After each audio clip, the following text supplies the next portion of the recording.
Minha gente, estou suando em bicas. Está escurecendo também, mas não importa. Vamos para o Ministério da Criança e do Adolescente. Nossas meninos e meninos estão entre os bens mais preciosos da nação. E neste governo, menina será princesa, menino será príncipe. E aí, gente, qual é o problema desse discurso? Quando eu digo pra vocês que essa estrutura é justamente destacar quais são os elementos importantes do ministério, né? Isso que ela tá fazendo. E quando ela começa a falar do Ministério da Criança e do Adolescente, ela diz isso, menina será princesa e menino será príncipe. O que é que significa que a menina será princesa e o menino será príncipe? Porque ela não tá sendo direta e objetiva em nada, e aqui também não. Então ela só tá levando ao aplauso das pessoas, como se fosse isso uma grande coisa e uma grande política pública. Gente, estar em um governo não é brincadeira, não é piada, não é graça. Fazer discurso pra receber aplauso não dá bons resultados, com certeza. E aí ela continua, tá dado o recado, e as pessoas aplaudem. O que é que isso significa? Que recado é esse? Ninguém vai nos impedir. Impedir de quê? De que menina será princesa e menino será príncipe? Gente, essa é a hegemonia. É assim que sempre foi. A menina usa rosa, o menino usa azul. Sempre foi assim. E esse tipo de estereótipo massacra crianças e jovens que não se entendem dentro desse modelo. E esse é o modelo que já existe. Então não tem nenhuma novidade aqui. O que ela está dizendo, na verdade, é a manutenção de um preconceito. E não é uma política pública. O que significa isso? O que vai fazer o Ministério da Família com essa informação? Deixa eu dar um recado, mais um recado. Ninguém vai nos impedir de chamar nossas meninas de princesas e nossos meninos de príncipe. Gente, impedir? Quem é que tá impedindo? De novo aí, puxa, o que tá por trás disso? Esse discurso que diz que as feministas impedem as pessoas de fazerem as coisas, não é, gente.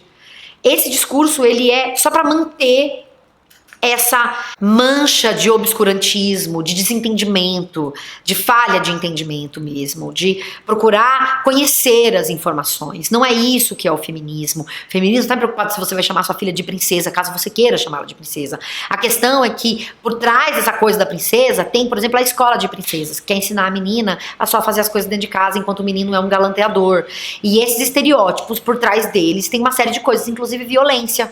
Então é disso que está se falando. Se você vai ou não chamar seu filho de príncipe ou princesa, o que o Estado vai fazer? Vai entrar dentro de casa. Se eu decidir não chamar minha filha de princesa, o Estado vem dentro da minha casa e me bate porque eu não chamei a filha de princesa? É isso? Eu não tô conseguindo entender. E aí ela continua, no Brasil tem meninos e meninas. Então ela não está dizendo, mas ela está dizendo sim, isso aqui é uma agressão à comunidade LGBT. E isso é grave. Vivemos num país desigual em todas as áreas. Aí ela já mudou, já saiu disso para falar que é desigual. Muito foi feito, mas não é o suficiente. O que foi feito? Em que área? De que nós estamos falando? Nada disso está sendo dito e é só frase de efeito. Há muito trabalho ainda. Trabalho em que área? Em que setor? De que a gente está falando? E aí ela vai falar, nossos meninos e meninas irão brincar e não serão brinquedos. Brinquedo de quem? Do que ela tá falando? Deixa eu repetir, criança brinca, mas não é brinquedo. Esse ministério atuará na luta contra a pedofilia e da pornografia infantil em parceria com os demais órgãos do governo. E de novo, como é que vai funcionar essa parceria? O que é que isso significa? A gente quer elementos práticos aqui e nada é dito. E aqui eu quero mandar um recado para os pedófilos de plantão e para os abusadores de plantão e para os exploradores de crianças e adolescentes. Atenção, senhores, a brincadeira acabou no Brasil. Bolsonaro é presidente do Brasil. De novo, pessoal, você pode me dizer, mas ela acabou de assumir. Gente, tinha uma equipe de transição, ela fez parte dessa equipe de transição. Eles estavam olhando os ministérios e pensando ministérios. Esse discurso é para ela dizer quais são as diretrizes dela. Ela não está dizendo nada. Ela vai lutar contra a pedofilia e a pornografia infantil. Isso já é feito no Brasil. O que ela vai mudar do que já está sendo feito? O que ela vai melhorar? O que ela vai ampliar? O que ela vai diminuir? Nada disso está sendo dito. Isso é discurso eleitoreiro. Dizer que o Bolsonaro é presidente do Brasil para as pessoas baterem palmas. E as pessoas batem mesmo palmas. E aí ela diz, yes! E aí as pessoas batem palmas de novo.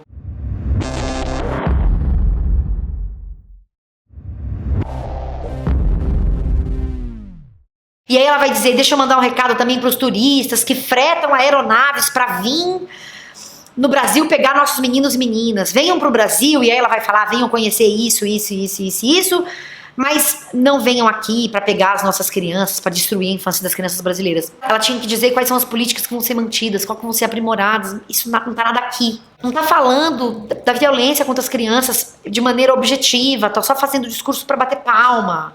E aí ela vai falar de discurso do crime organizado, tem que tirar as crianças do crime organizado, tem que ser proativo para evitar gravidez inesperada. Ela fala, Sérgio Moro é ministro do governo Bolsonaro.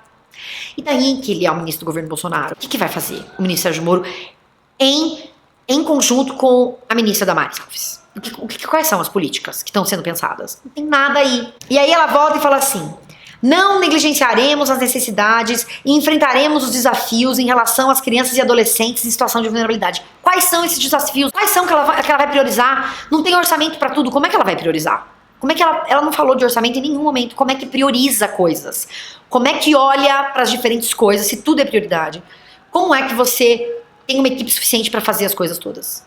Como é? Eu te pergunto. E aí ela diz, sobretudo as mais pobres, de comunidades tradicionais, as invisíveis. E aí um dos desafios do seu governo é acabar, e aí ela para ler. É como se ela não conhecesse, sei lá, o próprio discurso. Ela para ler, é acabar, ela fala, uau! E aí olha o que ela diz na sequência, com o abuso da doutrinação ideológica. Trabalharemos junto com o poder público para construir um Brasil em que nossas crianças tenham acesso à verdade e serão livres para pensar. Acabou a doutrinação ideológica de crianças e adolescentes no Brasil. E aí ela fala, uhul! E aí as pessoas batem palma. O que é doutrinação ideológica? O que é o abuso da doutrinação ideológica? Ela tá falando da educação no Brasil? Porque a doutrinação ideológica pro governo Bolsonaro são os esquerdistas, supostamente. Não é isso que acontece no Brasil, gente. As pessoas não estão, desde os 3 anos de idade, aprendendo quem é Karl Marx pra amar ele, sabe? Ou para aprender o que é socialismo, ou seja lá mais o que for, comunismo, e para viver só em torno disso. O que ela está fazendo, de novo, é um discurso eleitoreiro. O que é acabar com a doutrinação ideológica? A notícia que eu tenho para dar para você é que hoje saiu uma informação que o Ministério da Educação tirou de um edital para livros didáticos a obrigatoriedade de se fazer referência às referências bibliográficas na hora de construir um livro, o que significa que qualquer informação serve. É isso que é acabar com a doutrinação ideológica? Você ter o Ministério da Educação tirando a obrigatoriedade das editoras colocarem referência bibliográfica, pra você saber de onde vem a informação? É disso que tá se falando? Porque se foi isso, que país é esse que a gente vive, não é mesmo? E aí, como é que isso se resolve para a escola? Em termos de política pública, Ministério da Família vai olhar para isso, vai fazer o quê? Essa é a minha pergunta, vai fazer o quê? O que é doutrinação ideológica? Primeiro me responda isso, se eu conseguir responder isso. Porque se tudo tem um viés ideológico, também não dá pra falar desse olhar dela aqui, porque isso que ela tá fazendo é doutrinação ideológica, porque ela disse lá no começo do discurso dela que ela é cristã. Então ela já tá determinando de que lugar ela fala. Isso é ideologia. Ela determinou isso, a questão é que só vale a dela. E esse é o problema. Não pode ser assim. E aí ela vai continuar falando da doutrinação ideológica, depois as pessoas batem muita palma pra ela. E aí ela muda e vai falar que 30 crianças são assassinadas por dia no Brasil, que é o pior país da América do Sul para ser menina.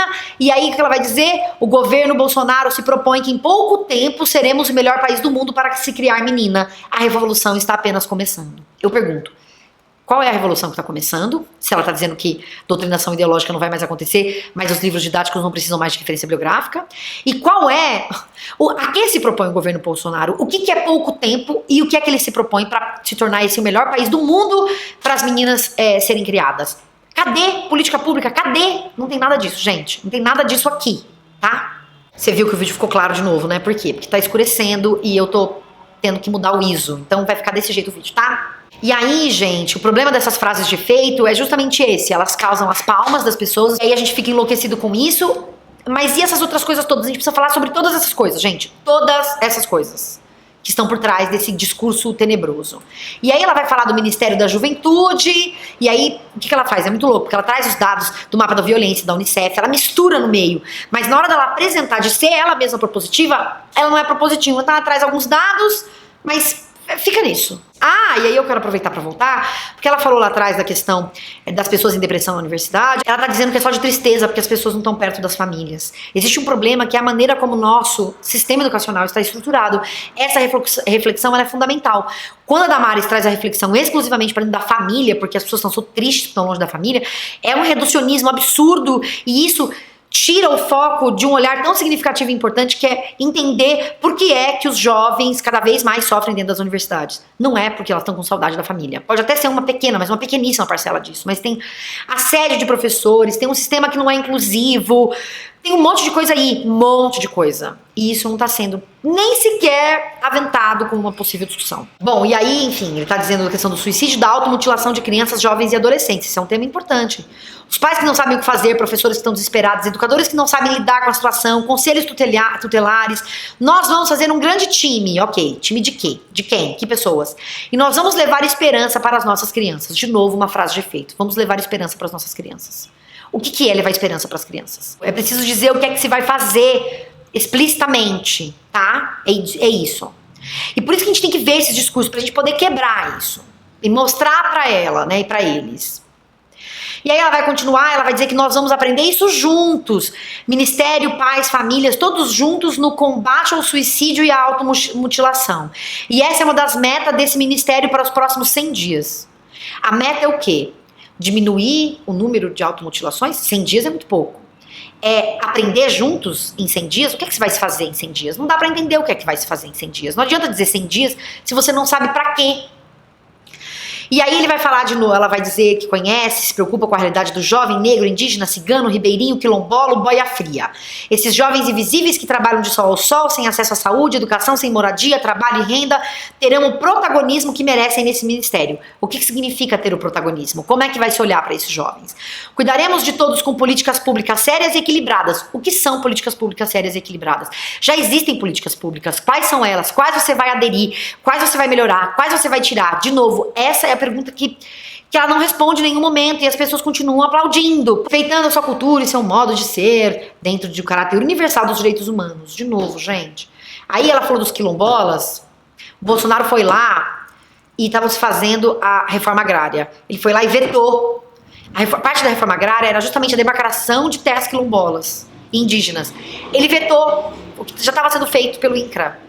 É isso? Então, é esse o olhar que vai se ter. Então, veja, é esse discurso para algumas pessoas aplaudirem e, de outro lado, as políticas sendo encaminhadas completamente para outro lado. E aí ela vai continuar dizendo, esse também é o Ministério da Igualdade Racial. Um dos principais ativos de nosso país é a diversidade cultural. Povos, línguas, raças, credos, cores fazem parte da alma do povo brasileiro.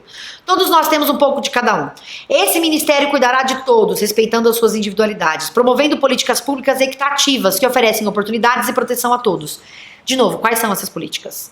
Gente, nós temos nessa nação 305 povos indígenas diferentes. E aqui a gente entra numa questão muito importante, porque ela fundou e foi parte até 2015 de uma ONG que leva missionários evangélicos para tribos indígenas. Vocês conhecem entender a grandiosidade dessa nação? Fala-se em mais de 200 línguas indígenas no Brasil. Esse país é lindo, é belo. A pluralidade cultural dessa nação é o que temos de mais lindo para mostrar para o mundo. Então ela está falando dos índios, não falou dos negros especificamente. Nós temos 3 povos ciganos que falam 3 línguas diferentes.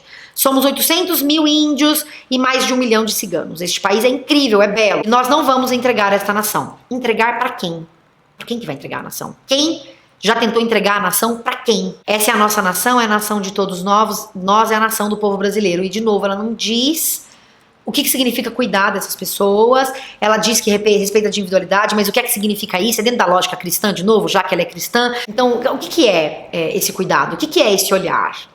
E aí ela vai depois falar da pessoa idosa, mas muito brevemente, e aí ela vai falar da pessoa com deficiência, ela fala que a lei demorou 14 anos para ser aprovada, que foi uma luta muito grande, que está aprovada desde 2015, e aí ela vai dizer assim, trouxemos para o Ministério pessoas muito especiais que falam com vocês e sabem o que estão fazendo. O que significa isso? Quem são essas pessoas? O que elas estão fazendo? O que elas vão fazer? O que elas já pensaram para o Ministério? Nossa Secretaria da Pessoa com Deficiência terá o papel de desenhar e implementar políticas públicas especiais e lutar pela legislação que garanta tais direitos. Ai, mas isso já não era feito? Então o que tem de diferente aqui? Acessibilidade em todos os níveis é ainda um desafio que superaremos juntos. Contem conosco. Como? Me diz como. O que é que vai ser feito? De novo, isso não é uma eleição, gente. E quando eu falo em regulamentação da LBI, a Secretaria estará ainda nos acampamentos de ciganos para saber qual cigano com deficiência ainda não tem benefício. Falou que vai para as tribos indígenas que permitirem, para olhar essas pessoas com deficiência. E aqui tem um elemento importante. Ela está trazendo isso porque dentro da ONG dela, ela fala que tem ainda hoje tribos indígenas que matam pessoas que nascem com deficiência. O mapa da violência vai dizer que, na verdade, em 2 anos foram 96 casos. São raras as tribos que ainda fazem isso, que tem essa diferença tão gritante cultural, de nós, por exemplo, e ela diz que combate isso na ONG dela, ou combatia quando ela participava da ONG, e ela tá trazendo isso com muito destaque, porque ela vai continuar falando disso lá na frente, dessas pessoas que morrem, desses jovens, dessas crianças que morrem, quando na verdade é só 0,01% dos indígenas que já que passam por isso hoje. Não significa que a gente não tem que olhar para isso, mas eu tô dizendo, trazendo esse outro pano de fundo, que é justamente esse olhar meio missionário sobre os indígenas. Essas coisas têm que ser discutidas, mas não sobre o viés cristão. Ele tem que ser plural. Os indígenas têm que ter voz. A gente já falou de lugar de fala aqui, não falou? Vou deixar o link aqui em cima pra você. E aí aqui ela vai falar de uma outra coisa na sequência, que ela diz que é o Ministério da Proteção Global, e ela diz que lutará contra a tortura, teremos um diálogo aberto com a comunidade LGBTI, nenhum direito conquistado pela comunidade LGBTI será violado, combateremos o trabalho escravo, apoiaremos as pessoas em situação de risco. Então ela mistura um monte de coisa.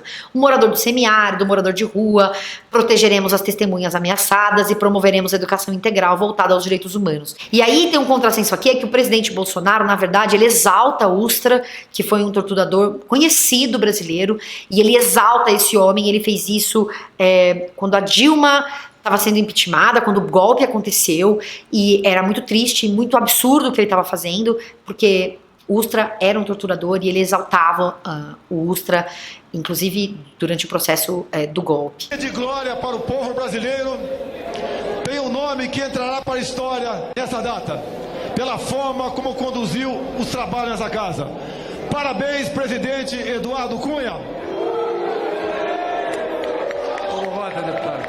Perderam em 64, perderam agora em 2016, pela família e pela inocência das crianças em sala de aula que o PT nunca teve, contra o comunismo, pela nossa liberdade, contra o Fórum de São Paulo, pela memória do coronel Carlos Alberto Brilhante Ustra, o pavor de Dilma Rousseff. Como vota, deputado? Pelo Exército de Caxias, pelas nossas Forças Armadas, por um Brasil acima de tudo e por Deus acima de todos, o meu voto é sim.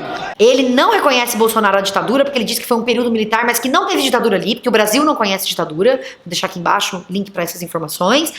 Então, na verdade, é um contrassenso dizer que vai proteger essas pessoas, quando, na verdade, a ação é outra, tá? É de negar que existiu a ditadura e que essas pessoas existem, estão vivas aí, pessoas que foram torturadas. E, tristemente, não se sentem mais seguras nesse país. E aí ela vai falar de si depois, tá? Vai falar de si, que ela é cristã, ela reforça isso. E aí ela fala que a história dela não foi respeitada pela mídia, porque ela vai dizer que a mídia fez chacota da crença dela. E que eu não vi essa chacota pela mídia. Eu vi as pessoas fazendo chacota e tirando sarro da maneira como ela descreve isso, né? É diferente. E aí ela fala de abuso, e quando ela fala de abuso, ela começa a falar de abuso, e aí ela entra nas mulheres indígenas, só que aí não tá falando mais de abuso sexual, ela vai falar das crianças que são enterradas vivas nas comunidades indígenas. E de novo, essa coisa do discurso, o encadeamento das ideias, você tá falando de abuso sexual e de repente você começa a falar, você fala muito rápido de abuso e de repente você fala das mulheres indígenas e das crianças que são enterradas. E aí ela fala que ela foi acusada, a imprensa falou que ela é uma sequestradora. Na verdade, a matéria que eu tenho não diz que ela é uma sequestradora. Ela, Damares, vai acusar a ONG, vai dizer dos problemas da ONG. Eu vou deixar aqui pra você olhar. Então, aqui é um jogo retórico mesmo, pra dizer, olha o que estão fazendo comigo, quando na verdade está se falando da ONG da qual ela faz parte, né? E é uma acusação formal, não é a imprensa dizendo isso. Tá lá, seguindo pela justiça esse problema, tá? E aí ela diz que não é ela, então, que tá expondo os povos indígenas, que na verdade ela tava lá fazendo o trabalho dela na ONG, que as pessoas foram lá atrapalhar o trabalho dela, sei lá. Acusá-los de sequestradores. E ela vai dizer, nos defendemos, tivemos que falar o que estávamos fazendo, não fomos nós que trouxemos o assunto para o debate, foi quem irresponsavelmente nos acusou de sequestradores, e na verdade isso está correndo a investigação. A Polícia Federal fez essa acusação e pediu para a FUNAI investigar, pediu documentos para a FUNAI para entender o que estava acontecendo nessa região em que eles atuam, ou seja, isso é uma acusação. E isso precisa ser investigado, não é que estão mexendo no caso. Então ela fica falando, de repente, da questão indígena, porque no final das contas a FUNAI vai ficar dentro do ministério dela, e aí, que complicado, né? Você ter dentro de um ministério uma ministra que trabalha de uma perspectiva evangélica com os índios. É a perspectiva evangélica que tem que ser trabalhada dentro do ministério? Não. Se ela se diz cristã e ela está trazendo esse foco para dentro do discurso dela, isso é sim um problema para a maneira como isso vai ser abordado dentro do ministério. E aí, como é que ela vai terminar o discurso dela? Ela vai dizer, é o choro, ministro, ela está dizendo que as crianças são enterradas vivas e que elas choram por horas e ela fica nessa questão. Ela diz, é o choro, ministro Osmar, e aponta para o ministro, que os governos anteriores não escutaram, é o choro que os presidentes anteriores da FUNAI não escutaram. E, de novo, os indigenistas dizem que esses casos são raríssimos. Não é que eles não estão sendo escutados, eles são raros, é isso que se diz. Mas eu vou dizer uma coisa a vocês como uma terrível cristã, e aí, de novo, ela começa dizendo que é cristã e termina dizendo que é cristã. Isso tem um peso para esse discurso, porque é um discurso político e não religioso. É o choro que o grande Tupã escuta. Tupã é um deus da mitologia indígena, um dos deuses, são vários. E aí ela chama ele de grande Tupã. E aí o que ela vai dizer? E o grande Tupã ama curumim. Chega de choro de curumim, chega de choro de criança indígena, chega de choro de criança com deficiência, chega de choro nos lares, chega de choro nessa nação. E aí ela traz de volta, eis que surge o Ministério da Vida e da Alegria, sejam todos vocês bem-vindos. Esse discurso, ele começa e termina destacando que ela é cristã, começa e termina falando que é o Ministério da Vida e da Alegria, destacando essa questão, então, portanto, do nascimento, do aborto. Isso fica nas entrelinhas, isso não é abordado. Inúmeras mulheres continuam morrendo, então como é que vai se discutir essa questão?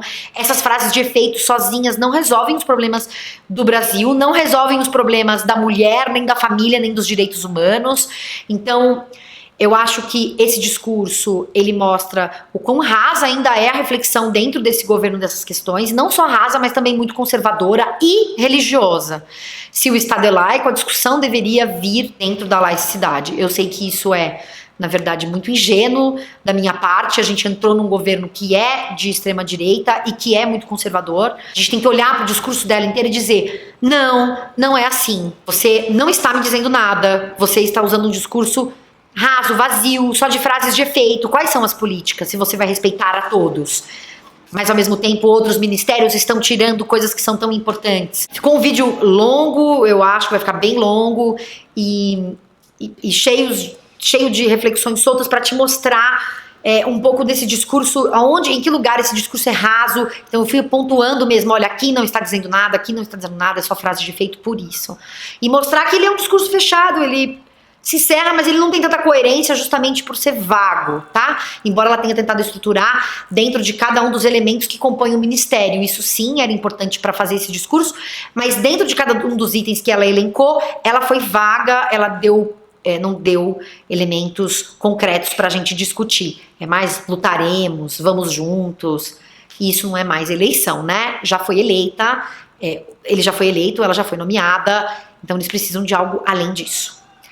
Um grande beijo pra vocês. Se vocês tiverem outras coisas sobre as quais vocês gostariam que eu falasse, é só me deixar aqui embaixo.